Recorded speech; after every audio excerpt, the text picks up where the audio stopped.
ఏదైతే ఈరోజు మాజీ ముఖ్యమంత్రి తిరుమలకు వెళ్ళొద్దని ఎవరో చెప్పినట్టు మాట్లాడుతున్నాడు. వెంకటేశ్వర స్వామి మీద భక్తుండే ఏ భక్తుడైనా సరే వెంకటేశ్వర స్వామి దగ్గరికి పోయే అవకాశాలు ఉన్నాయి. అదే సమయంలో ఎవరైనా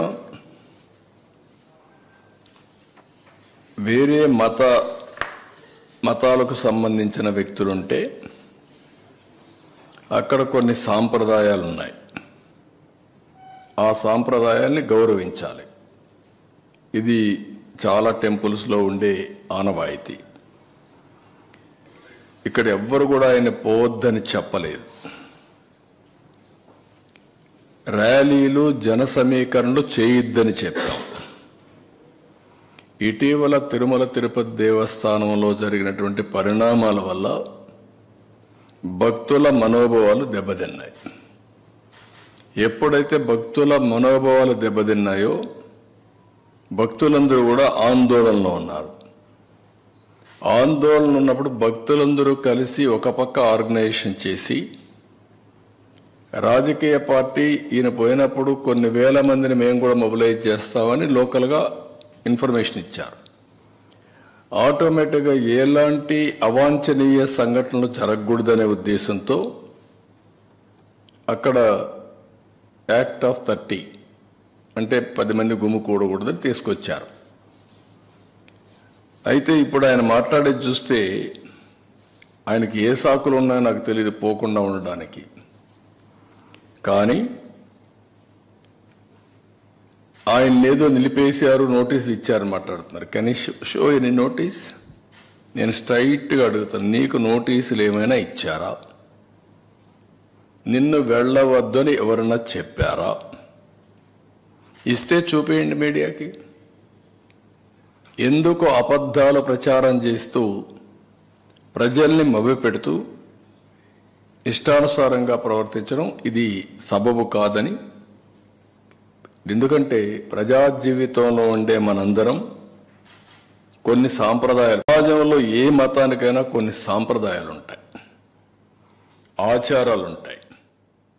ఎవరైనా సరే అక్కడికి పోవాలంటే గౌరవించి తీరవలసిందే. దేవుని యొక్క ఆచారాలు సాంప్రదాయాల కంటే వ్యక్తుల ప్రమేయం కానీ ఏ వ్యక్తి కానీ గొప్పవాడు కాదు. ఈ విషయం మనం గుర్తుపెట్టుకోవాల్సిన అవసరం ఉంది.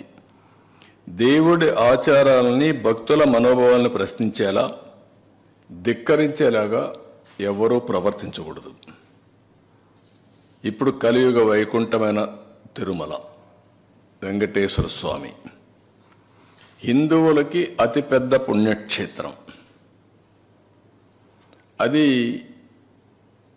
హిందువులకు అందరికీ ఒక దివ్యక్షేత్రం. ప్రతి ఒక్కరికి ఒక కోరిక, జీవితంలో ఒక్కసారైనా వెంకటేశ్వర స్వామి దగ్గరికి వెళ్ళి దర్శనం చేసుకొని మొక్కులు తీర్చుకోవాలి అనేది ప్రతి ఒక్కరి యొక్క కోరిక. ఇవన్నీ కూడా అది మన రాష్ట్రంలో ఉండడం తెలుగువారి అదృష్టం.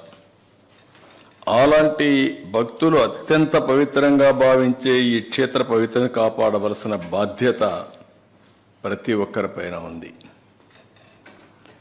అలాంటిది ఉన్నప్పుడు అక్కడ పోయినప్పుడు నియమాల్ని, ఆగమ శాస్త్రాల్ని, ఆచారాల్ని, నిబంధనల్ని తప్పనిసరిగా పాటించాలి. అలాంటి పాటించకపోతే కొందరి మనోభావాలు కూడా దెబ్బతినే పరిస్థితి వస్తుంది. అందుకే ఈరోజు అతను మాట్లాడిన మాటలు చూస్తే నేను వెళ్తాను, అవి కరెక్ట్ కాదు. నేను హితో పలుకుతున్నా, అనుభవంతో చెప్తున్నా. మీరు నేను ఇంత మునుగుడు పోయాను, నేను ఎందుకు పోకూడదంటే ఇంత మునుపు మీరు రూల్ వైలేట్ చేస్తే మళ్ళీ చేయాలనా? ఇంత మునుపు చట్టాన్ని ధిక్కరించి మీరు బెదిరించి లోపలికి పోతే శాశ్వతంగా అధికారం అవుతుంది. అది శాసనాల్ని చట్టాల్ని చేసే శాసనసభ్యులు మనం చేసిన శాసనాల్ని గౌరవ